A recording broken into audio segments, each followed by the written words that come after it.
Hello and welcome to UniPod PodTalk. This is a podcast that we do, and today this is the Innovation Desk, where we dip into the minds of the thinkers, the innovators, and all the ideas that they're bringing into the shape. I'm your host today, Isaiah Kasunda, and today our guest is one of a very interesting guest because she's got a lot with her. So I'll read some of the things that she does. She's an IT specialist. She's a digital nomad. She's a speaker. She's a founder and the managing director of SpaceAI. Maybe you know her now. She has a company, that is, right? And she has spoken to different platforms. Wow. Okay. And that is Women in ICT, right? In youth innovation forums, many other places. And also one thing not to forget, she was selected for the prestigious Jim Leach Mastercard, Mastercard Foundation Fellowship on entrepreneurship at Queen's University, a global recognition for high potential founders. Wow. All right. Ladies and gentlemen, help me welcome Tapiwa Norah Kandiado. Thank you. Hey. That's a lot to do. Anyways, welcome to the desk. Thank you. So this is the Innovators Desk. People who innovate, we invite them here. But maybe before we try to talk much about it, just brief us on SpaceAI. What is it all about? Okay. Thank you for having me. Thank you. I think it's good to be here. It's our first time. Yeah, it's my first time. yeah. I think, I really love being here. Wow. Okay, so SpaceAI is an AI startup or a company that we founded it was registered in 2022, but we started our operations in 2024. Yeah, so because back then I was a full-time employee. Yeah. Yes, so it was not very easy to balance the two. So what we're doing, we are doing AI integrations for businesses, as well as system developments like digital solutions in the AI space. So those two. So in the AI integration, so we help companies integrate AI in their processes. We do training for their staffs. And eventually we also want to venture into the infrastructure because I think we have noticed that there is that gap that if companies want to improve their systems, they really need infrastructure for those things to run on. Wow. So that's where we're headed. So in a nutshell, yeah. Well, actually, in your introduction, you said we. Yeah, the team. Okay. All right. It's not a one-man show. Yeah. So now, maybe what was that the defining moment that maybe had to push you to founding the SpaceAI? Well, I think the idea has always been there. When I was here at Board, I did my information technology bachelor's here. All right. So the first group that was introduced to the concept of artificial intelligence during our fourth year. So I think my interest grew from there. That as much as I was studying and I had this idea of owning a tech company, I think I had found my niche. Also, just realizing all the challenges that we can say challenges that Malawi has. For us, for me personally, I looked at those as opportunities that we could actually innovate in. Yeah. So when I left, I think when I graduated in 2018, I was like, I think we can do something. With this knowledge. In as much as the concept of AI was very new. I thought that maybe we could do something in that space. So I think that has been it. Amazing. Yeah. So now that there's that interest in AI, You've talked about training employees for different companies for the integration of AI. Yeah. Maybe what should be the picture for a layman, I would say? What should be the picture of AI being integrated with the daily work? I would say the operations of the daily work at an office.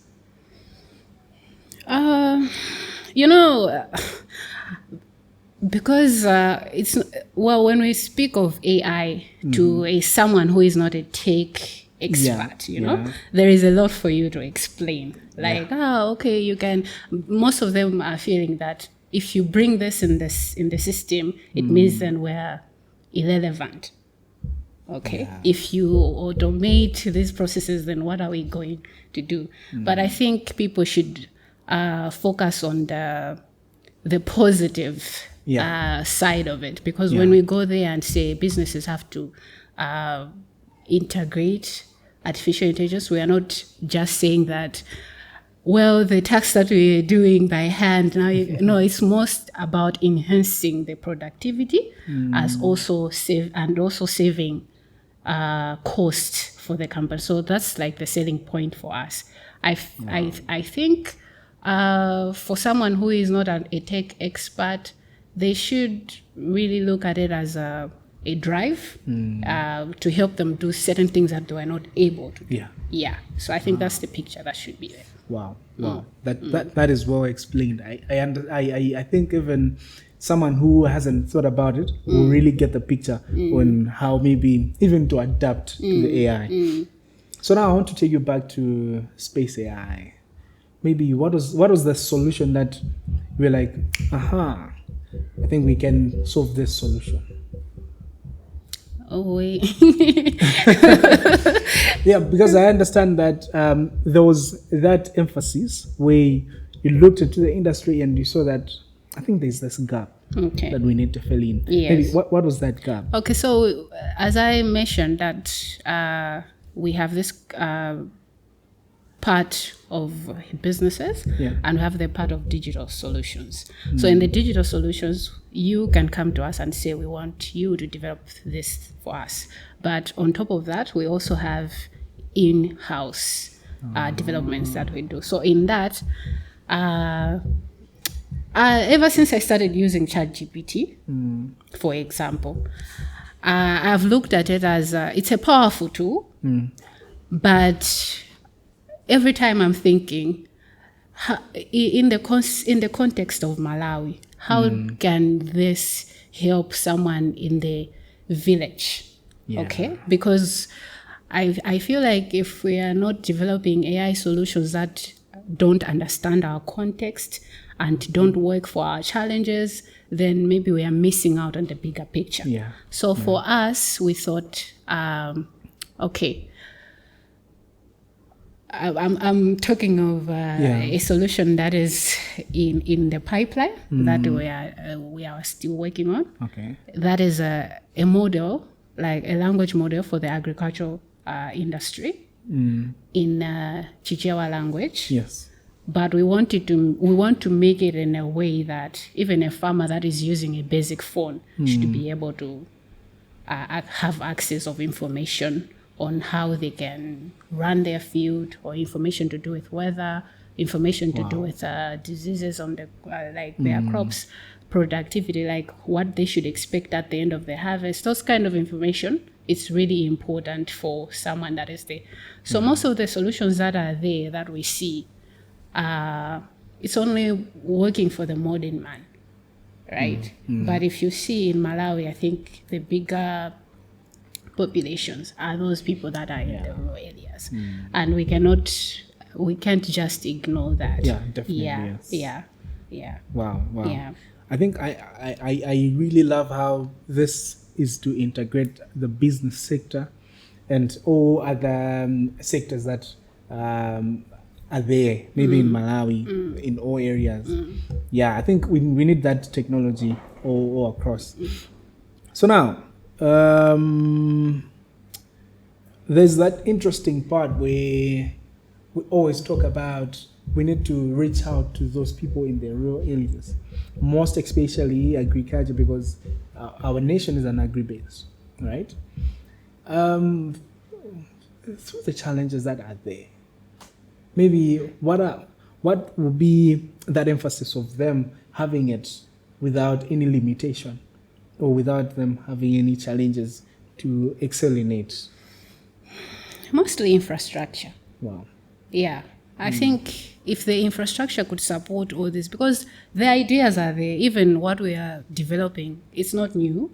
You might find that even students here maybe some in other way around they are working on similar solutions. Yeah, of course. But I think we need infrastructures that are put in place that would really support the development of these ideas. Because without that, then we can have brilliant ideas, but will not be able to implement them successfully and also to serve the bigger group that we are aiming. Wow. Yeah. Yeah, I really like that one. So now coming back to you as a digital nomad. Digital nomad, I don't know. Yeah. Maybe how can you define your professional life? Professional life. Yeah. It's very involving, busy, Mm-hmm. and very challenging. I wouldn't wish it upon you or anybody.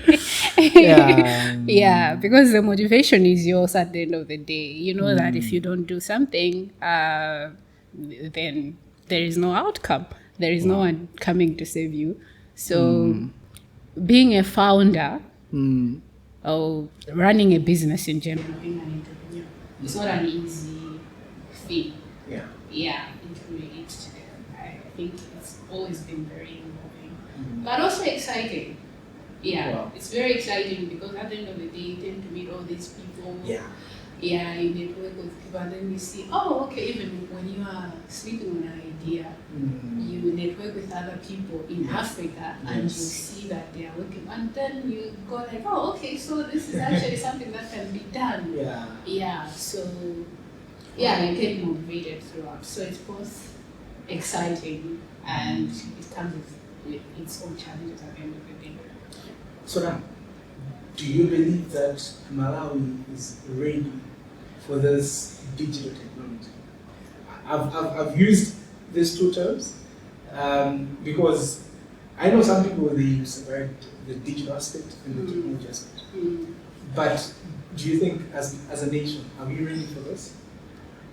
Yes, 100%. Okay.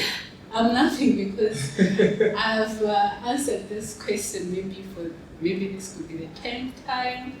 Like everywhere I go, people are like, do you think Malawi is ready for AI, for example? Yes, we have challenges. Yeah. We do have challenges. And those challenges are opportunities. Yeah, we should look at them as opportunities. And wow, what a time to be alive that we have such technology that can actually just transform all these challenges that are the sectors that we have. I feel like we are ready. It's just that we'll never know if we are really ready if we don't try. Yeah. If we don't try and see what works and what doesn't work. Yeah. Yes. So because I mean, I feel like we are battling with the fear of the unknown. Yeah. So how about we try and see? Wow. Yeah. I think there's that the fear of unknown. What if?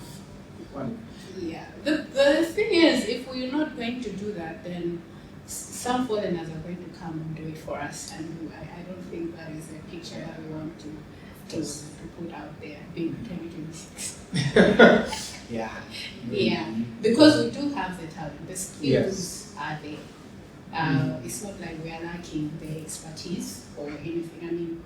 I mean, we are able to have these conversations. It means we do understand these concepts, and we are able to use AI in a day-to-day. But we use these solutions that come in from other countries. Yeah, people are doing research every day. Yeah. Like the curiosity is there. Yeah, so we just need to start implementing and go with it, because I feel like if the owners of all these AI solutions that we are using these days, like the models and everything, if they had this type of fear, I don't think we'll be able to have to use these applications today. Wow. Yeah. So now let's talk about the selection of is it Jim Leach Mastercard Foundation Fellowship on Entrepreneurship. That's it. Maybe what did it mean to you and to SpaceAI? Okay. I think these things come with networking.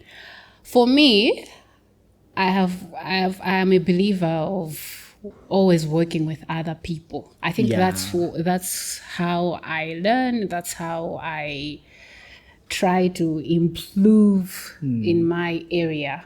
Okay. So for me, these programs, when they come by, I take advantage of them to meet other people in my sector, maybe people from other countries, like in Africa, because I want to benchmark. I want to see what they are doing that we are not doing, that we'll be able to do.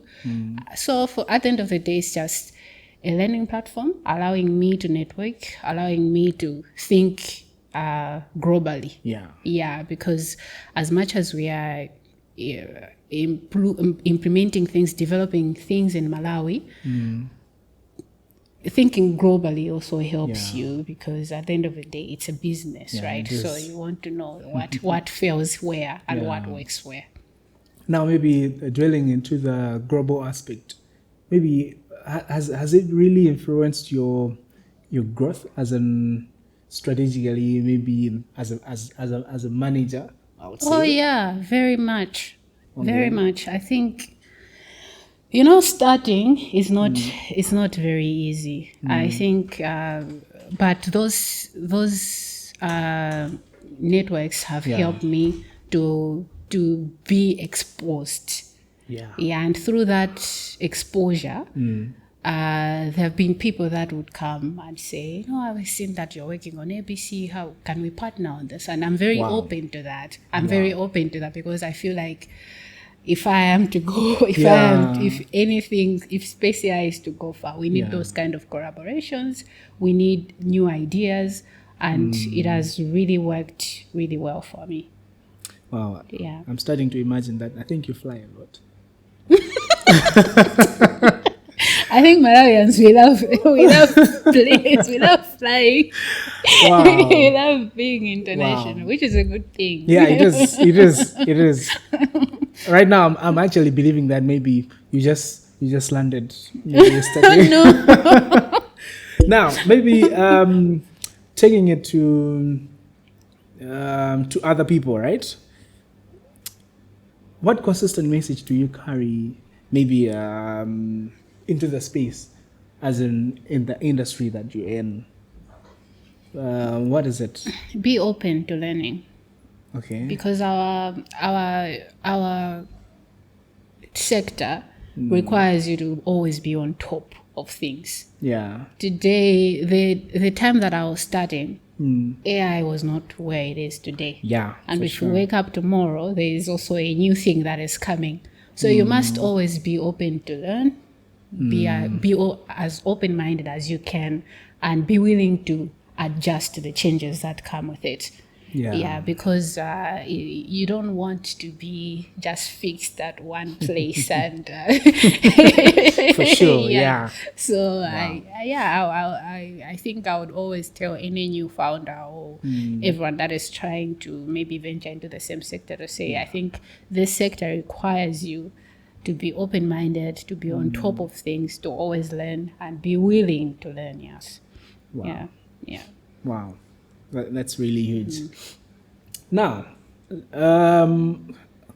always we have the ecosystem of Malawi, which it hinders innovators. Yeah, let's if we can talk about it, maybe in the aspect of Malawi, right?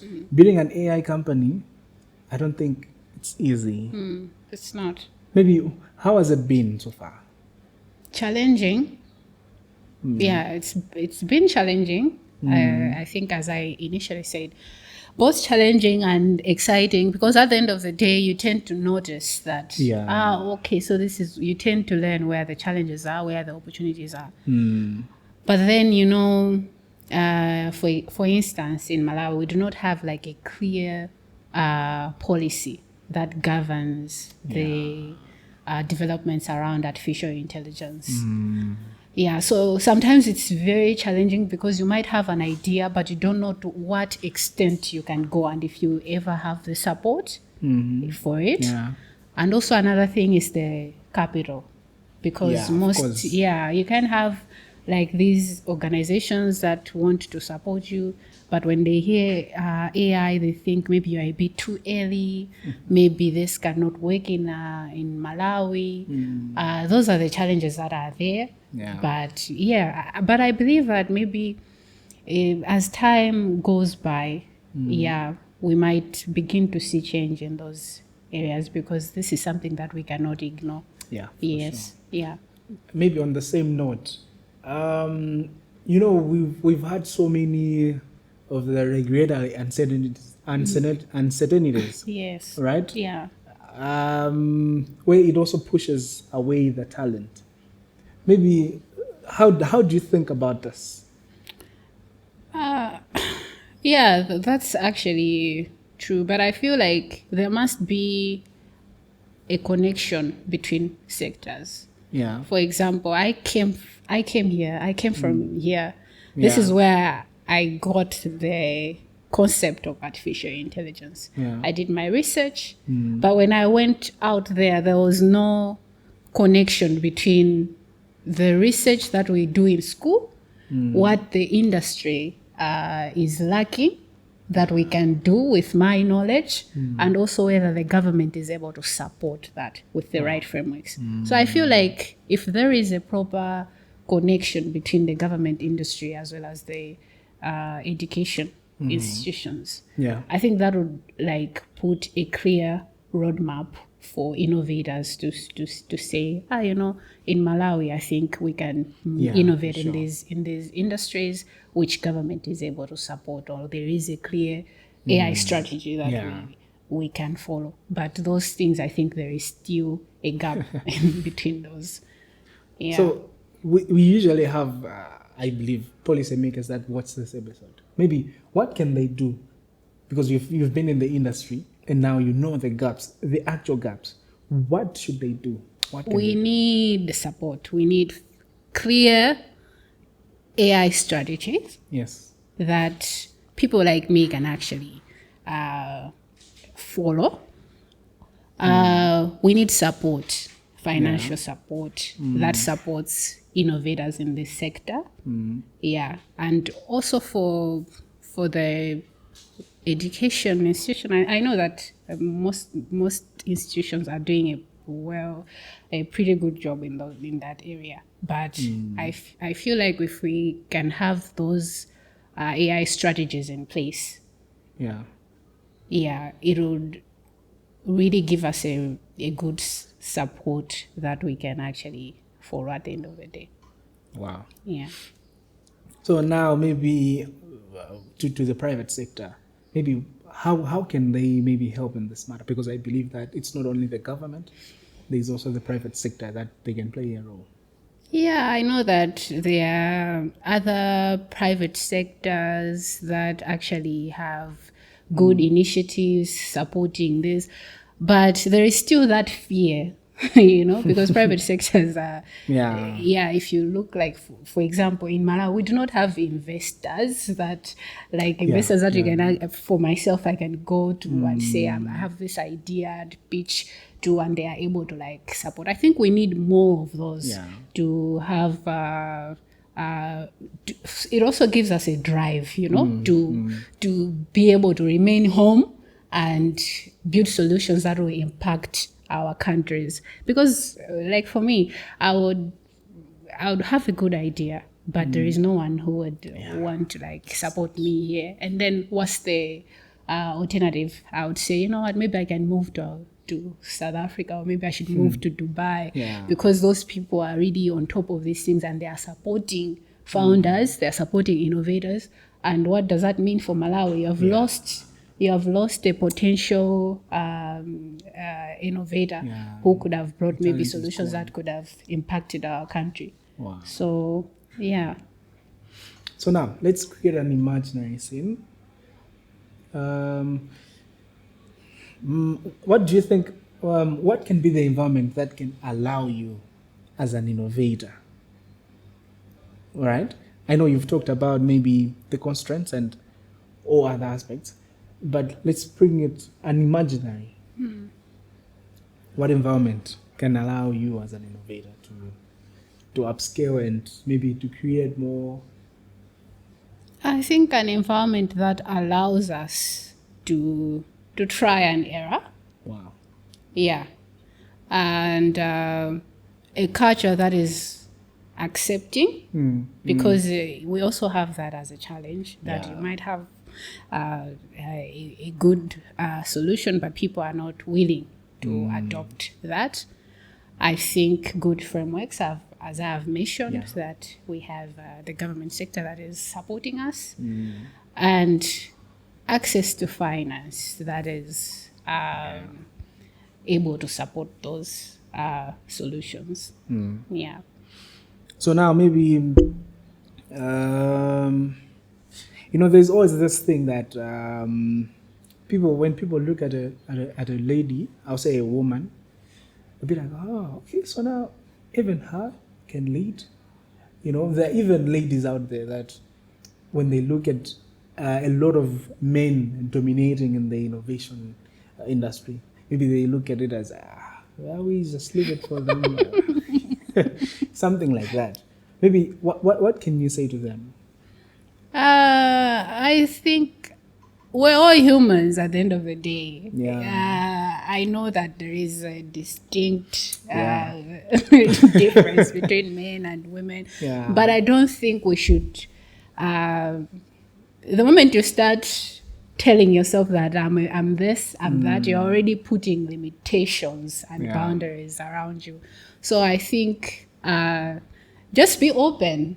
Be open. Just try things. Try out things, and you see how it goes. I believe that women, we do have a certain grace with us, that when we want to innovate, we're thinking of people. We are very empathetic. So I think that's how so I feel like there shouldn't be any limitations at the end of the day. We are all capable of doing things in one way or another, and we do complement each other really well. I do have men in our team. Wow. And I see that when our ideas come together, we are able to see things from different angles, and we are able to share ideas, share the knowledge that we have, which at the end of the day, collectively, we're able to come up with solutions that are really impactful. As you said, so do you feel that you have a responsibility to represent women in tech? Oh yes, very much. Okay. Yeah, very much. I think I also like to talk or speak to young women that want maybe to venture in the tech space, or maybe they want to do entrepreneurship in other sectors. Yeah, I feel like it's more fulfilling when you do something and you're able to help someone and they are able to learn a thing or two from what you're doing. It also gives you the drive to go ahead. So, I think that feeling of being like a model, it's there for the younger upcoming generation. Wow. Yeah. Maybe what is the picture or the image that you want people to identify you with? I know you've talked about the tech aspect, all the things that you've talked about. Maybe what is that image? Well, someone that is innovating, in their in their in the okay, someone that is innovating in the tech space, Yeah. but also not just for the sake of making money, but for the sake of impacting Wow. my environment or my community. I feel like uh, if that is taken out of the picture of why I do everything that I am doing, then there wouldn't be any more reason to do it. Yeah, of course. Of course. Yeah. So now, maybe years later from today, Yeah. as people will be telling of your story, yeah, what is that one thing that you want them to always remember as they share your story? Well, as as probably someone that uh, started the started or is working in the AI space Yeah. from the very beginning, that when there was not so much noise in Malawi. Yeah. And also, I believe that maybe by that time we had maybe trained communities, we had like, we have like a lab that would train people in different communities to do more in the tech space, because it's not only AI that Yeah. can people can use to do all these innovations. There are other, tech aspects that you can use to innovate in any other uh, areas. So I feel like, yeah, I would like to be remembered as such. Say, okay, there was a time in Malawi that AI wasn't so famous, but then we had SpaceAI that was really pushing to do things in different sectors. Wow. Yeah. So now, looking ahead, I would say 10 to 15 years from now, where is AI going? Where is space AI going? I knew, I knew it. Maybe, we talk about having infrastructures as a company, the issues of sustainability. Yeah. Maybe what's the long term goal? Well, expansion like to Yeah. other regions in Africa, because as far as we are talking about all these challenges in Malawi, but Africa is one. We share common challenges at the end of the day. So that's my vision, that would actually work with other countries. Yeah, I feel that's one of the goals that we have. Okay. Yeah. So what board dream I'll say are you carrying for the AI space? Yeah, to have our solutions being developed here Okay. and not only relying on importing, adopting foreign knowledge in the sector. That is really critical, because we Okay. cannot put the future of our take in Malawi in the hands of other people. Then we are Yeah. losing it. We need to have solutions that answer to our problems, Yeah. that understand our context. And because we do have the expertise, I feel like we should be able to actually export knowledge. Yeah. It should be when we, as years go by, we should be able to have other countries trust us with our solutions. Yeah. I think that's a more fulfilling level for me. That if we are able to be recognized on an international level with our solutions, that would be a win for us. That's a big dream. Yeah, Wow. yeah. So now, we are going to have a relaxing moment. Maybe before we continue, just Yeah. to add on the areas of assistance, I believe you're working with UniPod right now. So, what UniPod do you with Space AI, and how best do you think UniPod can help you improve your innovation, and how best do you think innovation hubs, not just UniPod, but other innovation hubs that are being funded or being built? Because I believe there's a lot of innovation hubs that are coming in. Yeah. How do you think those innovation hubs can actually help you grow the science that you help you to grow? What kind of infrastructure do you think these innovation hubs can actually service to the startups like yours? And if you have had the chances to interact with innovations or more like startups in the same area. Yeah, I think mostly in terms of collaborations on when we are developing other solutions, because we sometimes we might have ideas, but we do not have maybe enough team to work on that idea.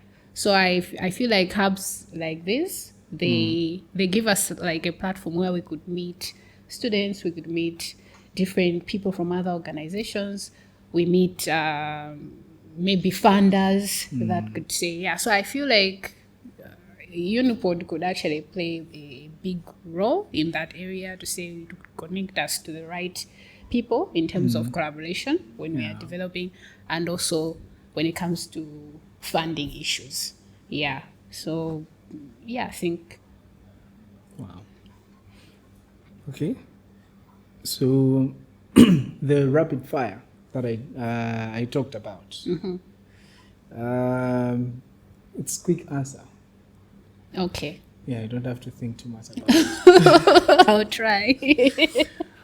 So, what's that one word for African's AI future? Untapped. All right. One misconception about AI. That is doing more harm than good. Okay. Yeah. One leadership habit you rely on. Learning. Wow. Oh, wow. One sentence to young innovators watching today. Be bored. Amazing. Yeah. Wow. Yeah. Oh, so any insight that you would want to share to the innovators out there? Well, let's continue to go beyond and above. I feel like Malawi needs us. We don't have to be perfect from the word go. We can just start and learn, and then as we learn, we know what works and what's not working, and that's how we perfect our solutions as we go. So, and I know that the start or the beginning is always hard, but when you start and you're doing something that you really, really, you have your heart in it, the motivation comes on its own, and people notice. People notice. No matter how long it takes, there's always going to be someone who is going to say, I feel like, yeah. And at the end of the day, we should have our problems, our challenges that we are meeting at heart, to say, what can we do in this sector? With my knowledge, what can I do? Where can I help? Yeah. I think we need more people in this sector, in the tech space, and we need more people coming up with these solutions to solve our own problems. Wow. Yeah, because we don't want someone to come and do it for us. Of course not. Oh, wow. Yeah. Wow. Wow. Yeah. So this was a but yeah, we've really learned a lot. I think you've motivated a lot of people out there, where other people looked AI as something, harming. A lot of people talk about employment when it comes to AI adaptation. Yeah, but I think you've narrowed it down and brought it together. I also believe that maybe through SpaceAI, you're not just building systems, but also you're contributing to the innovation, how you want it to look like in Africa. Yeah. Wow. It has been a very impactful conversation. Thank you. Thank you very much for coming. Thank you. I believe the conversation is not ending here. We may invite you again. Yeah, because there's a lot that we can talk about, most definitely in the innovation aspect. Yeah. Yeah. It has been a great time. Thank you. Thank you very much. So thank you for joining us on the Innovators Desk. Yeah, it is always a pleasure to have you watching this program. This is meant for you. You can even literally see that the messages that were shared were definitely coming for you. And you don't have to miss these sessions. You don't have to. one of the things that I would say is that make use of the knowledge that is shared on this platform. It's not just there for entertainment, but you can learn and also venture into something big from this space that we bring you different innovators and different people that are doing so much in the tech aspect. So from here, the UniPod PodTalk, it's a pleasure to have you. Always, please continue to innovate, right? The world is waiting for you. For now, it's a goodbye. Thank you.